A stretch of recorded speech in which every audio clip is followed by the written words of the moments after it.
Alrighty, welcome back everyone. We just talked about a new transfer portal rule that will be very interesting to watch unfold. It sounds like some double transfers are getting one more year to stay in college football and possibly build out their NFL resume. So that'll be a fascinating thing to watch, but let's talk about Jimmy Sexton here for a second. If you don't know the name, you will very, very shortly, and you probably should to go forward because this is one of the most powerful guys in the sport. He has been that way for quite some time, is a very, very powerful agent and represents about every big coach that you can think of, whether it's Steve Sarkisian, Lane Kiffin, Hugh Freeze, Kalen DeBoer, the list goes on and on. In fact, he covers 13 of the 16 coaches in the SEC. So Jimmy Sexton is doing just fine. And if you're talking about the SEC meetings last week, he was the star of the show.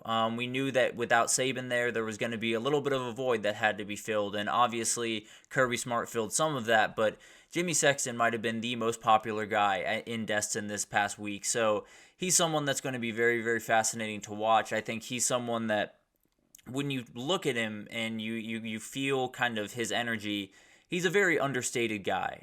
In fact, John Talty was writing a piece about him over at the CBS, and he said this guy was kind of over just in a little restaurant, kind of eating his burger and bothering no one, but all the coaches just started to file in and pay their respects to the man that really does define a lot of what goes on in this sport. So this is a very fascinating guy, and I think when you look at what he has done in this game and what he has done across the agency world just in sports, it's just out of this world remarkable.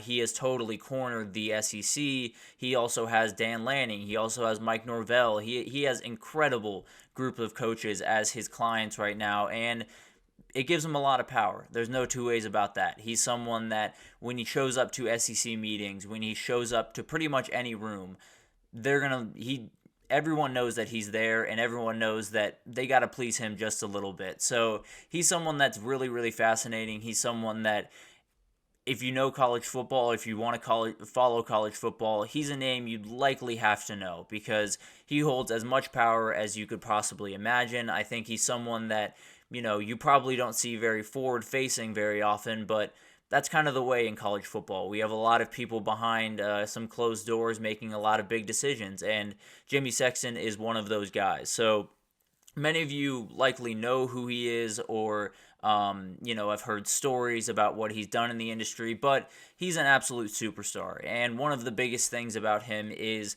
this past offseason, when all of the stuff was going on, Nick Saban retires and Kalen DeBoer comes in and takes that job, and there's rumors flying around about who's going to take the job. Is it Dabo Swinney? Is it Steve Sarkisian? Is it Dan Lanning? Is it whoever else? All of those guys, actually, I don't know if Dabo is represented by Jimmy, but a lot of those guys are represented by Jimmy Sexton, and a lot of those guys got raises around that week. So basically, if we're talking about that week where Nick Saban retired, or that 48 hours really, between when Nick Saban retired and when Kalen DeBoer was hired, that was the most powerful guy in the sport. There's no two ways about that. He got Mike Norvell, he got Dan Lanning, he got Steve Sarkisian. All those dudes got a little bit of extra money, and it's not necessarily because they were really aggressively being considered for the job. I mean, Mike Norvell seemed to be really in on those conversations. It seemed like it was going to be Kalen DeBoer or Mike Norvell at the end of the day, but Steve Sarkisian and Dan Lanning, I don't think they were ever going anywhere. I think Bama knew that. I think they knew that. I think Jimmy Sexton knew that. But the reality is, it's a good time to get some leverage, that's for sure. And he definitely used that. And all of those coaches, to be fair, deserved a little bit of a raise after the seasons they've had in the past couple of years. But it is one of those things that it shows you the power this guy has, where he was flying all over the country dealing with Kalen DeBoer getting the Alabama job, but also getting raises for all of his guys in between. So this is a very fascinating guy. I think he's one of those guys that sits kind of behind closed doors and makes a lot of decisions that at least impact college football. I'm not necessarily saying he's in these rooms deciding what the rules are going to be, how you're going to enforce it, how the money from the house settlement is going to be divided. I don't think he's involved in that too much. But when you represent so many big-time coaches, when you are a big, big part of one of the most powerful conferences in the sport and one of the most powerful conferences in every college sport. You're definitely going to have someone to deal with, and you're definitely going to have a lot of ability to wield a lot of that power, especially, when you represented Nick Saban and you walk in those rooms and that guy is the first guy that Nick Saban would call in some of these scenarios, and you don't want to be on that guy's bad side. So he's one of those guys that operates almost off energy. He walks into a room and everyone just straightens up just a little bit more. Everyone gets a little bit tentative. Everyone gets a little bit nervous. And by all accounts, he's a very, very nice guy, a very, amicable guy that a lot of people get along with. But when you have that type of power, when you have that type of pull around some of the big-time coaches in this game, you got to be nice to them. There's no two ways about that. And it's funny because when you look at college football today, there's obviously a lot of people behind closed doors that make a lot of decisions, and you never really know exactly who they are. Jimmy Sexton is one that is a little bit behind closed doors, but there's very few people that follow this sport very closely that don't know who this guy is, because they know what he holds, they know how important he is, they know just the power that he wields on a daily basis. And I think Greg Sankey knows that more importantly, because him and Greg Sankey, I'm sure, have had many conversations. I'm sure are very, very close. So he's one of those guys that's going to be very, very fascinating to watch. I'm not here to tell you how you should feel about him, frankly. I'm not fully sure how I feel about him. I think he's a fantastic agent. There's no two ways about that. He does about as good of work as anyone in the agency industry right now.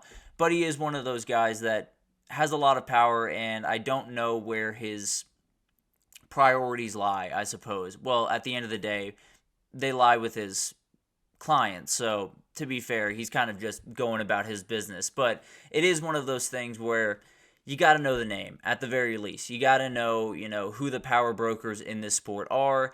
And this guy is right near the top of the list. And he's one of those big-time players in the future of college football. He's one of the big-time players, especially in the SEC, with all of the control he has over some of the coaches, over some of the higher-ranking people in the SEC. And I think he's not necessarily, out there to take over the sport or do anything crazy like that. I think he's just out there to be a good agent. But with that comes a lot of ability to dictate some of this stuff and to dictate some of the rules and some of the ways that people go about business.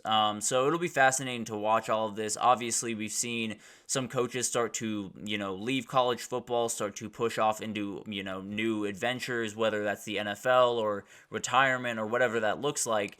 And Jimmy Sexton is going to be a huge part of that conversation going forward, because he covers guys like Hugh Freeze, like Kirby Smart, who I don't necessarily think is going to be at Georgia for the next, 25 years. I think at some point he's going to find his way out, and it's probably going to be sooner than some Georgia fans want. I'm not necessarily saying it's going to be a couple years down the road. I think he's here for quite a while, but at the end of the day, I do think it's going to be a name that is as important as there is in the sport going forward. And he's someone that I don't know if he's going to be, in these rooms making concrete decisions about the future of the sport, but I do know that whenever he enters the room, people are going to at least cater to him just a little bit and definitely make sure that he is comfortable, make sure that his clients are comfortable, because that makes everything just go a lot smoother when you know that you have the agent of these big-time coaches.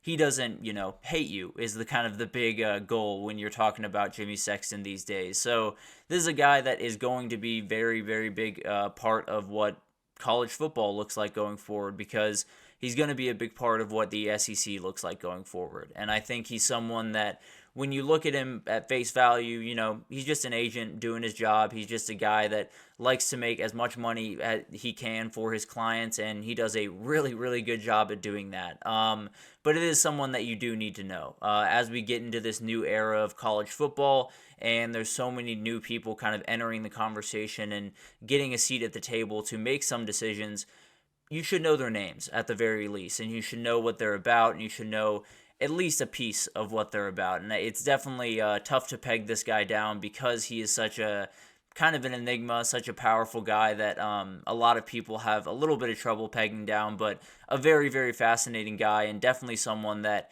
is going to be a big-time power player going forward as he has been in the past. So he's a fascinating guy, definitely someone that we will watch throughout this next little bit, definitely someone that wields power that I don't think all of us fully understand right now. But at the end of the day, he's going to be really, really fascinating and definitely someone that will define college football a little bit going forward. But we're going to take our second break here, and then we're going to talk about a little bit about Texas. We're going to get into, are they ready for the SEC? I think a lot of people are pegging them as one of the best teams in the country, so they should be, right? But there's definitely some concerns that I have, so I want to break that down right after this, so stick with us.